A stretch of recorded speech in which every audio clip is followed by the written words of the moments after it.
अस्सलाम वालेकुम रहमतुल्लाहि वबरकातुहू। आज हम आपके चौथी की किताब से हम के अगले हिस्से के मुतालिक मालूमात हासिल करेंगे। पहले वीडियो में हमने शुरुआती अशार को देखा था और समझा था। अब हम नज़म के बाद के अशार के मुतालिक मालूमात हासिल करेंगे। आज हम यहाँ से हमारी नज़म शुरू होती है। नज़म का हिस्सा शुरू होता है इस शेर से। काली काली घटाओं की योरिश, आसमां से ज़मीनों पे बारिश, बाग पर ताजगी की तराविश, इस पर इंसान की बागबानी, सब खुदा ही की है मेहरबानी।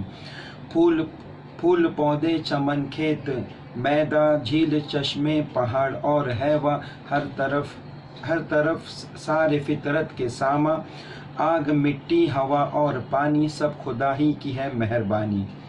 शायर हमें बता रहा है कि तमाम चीज़ें अल्लाह ही की तरफ से है, और हमने पहले हिस्से में भी देखा था कि तमाम चीज़ें अल्लाह ही ने बनाई हैं, और हमारा यकीन है कि अल्लाह सब कुछ के बगैर सब कुछ कर सकते हैं।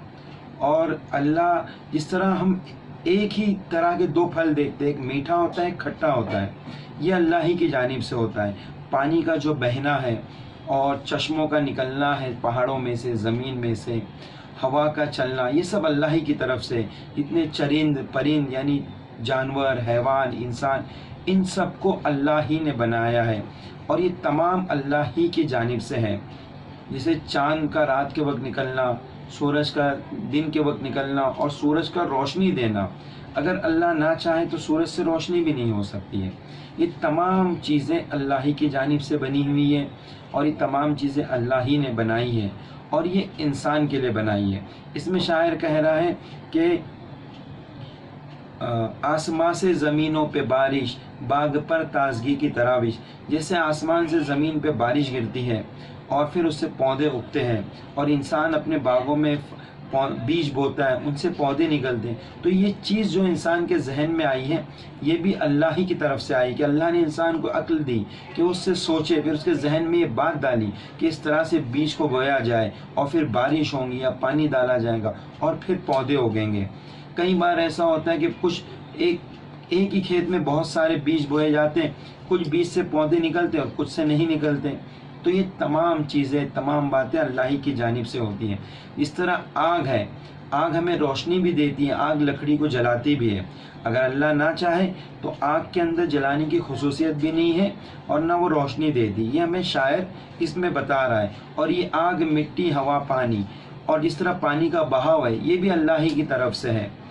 और अगर अल्लाह ना चाहे तो पानी की बहने की सिफत भी ख़त्म हो सकती है। और इन तमाम चीज़ों को अल्लाह ने हमारे लिए यानी इंसानों के लिए पैदा किया, ताकि हम इससे फ़ायदा उठा सकें और हमारी ज़िंदगी गुजारने में आसानी हो, हमें दुनियावी कामों में इसकी आसानी हो।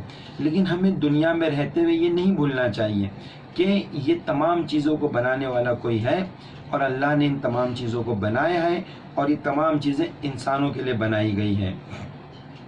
ये पहाड़, चश्मे, मैदान, फूल पौधे, चमन, खेत, हम सोच के देख सकते हैं। अगर बागों में पौधे ना हो, और अगर पौधे हो तो उन पे फूल ना हो, तो क्या बाग खूबसूरत लगेंगे? अगर पूरी दुनिया में सिर्फ मैदान ही मैदान हो, पहाड़ ना हो, तो क्या दुनिया खूबसूरत लगेंगी? या हर तरफ सिर्फ झीलें हो, दरिया ना हो, या दरिया हो और झीलें ना हो, तो क्या खूबसूरत लगेंगे? अगर सिर्फ दुनिया में इंसान हो जानवर ना हो, या सिर्फ जानवर हो इंसान ना हो, तो क्या दुनिया मुकम्मल होंगी? नहीं हो सकती। तो शायर हमसे वही कह रहा है, ये जितनी तमाम चीज़ें हैं, ये तमाम की तमाम चीज़ें अल्लाह की मेहरबानी है, खुदा की मेहरबानी है, और इसने तमाम हमारे लिए पैदा की है। इंशाअल्लाह हम अगले वीडियो में अगले मज़मून और अगले सबक के साथ आपसे फिर मुलाकात करेंगे। जब तक के लिए खुदा हाफिज़।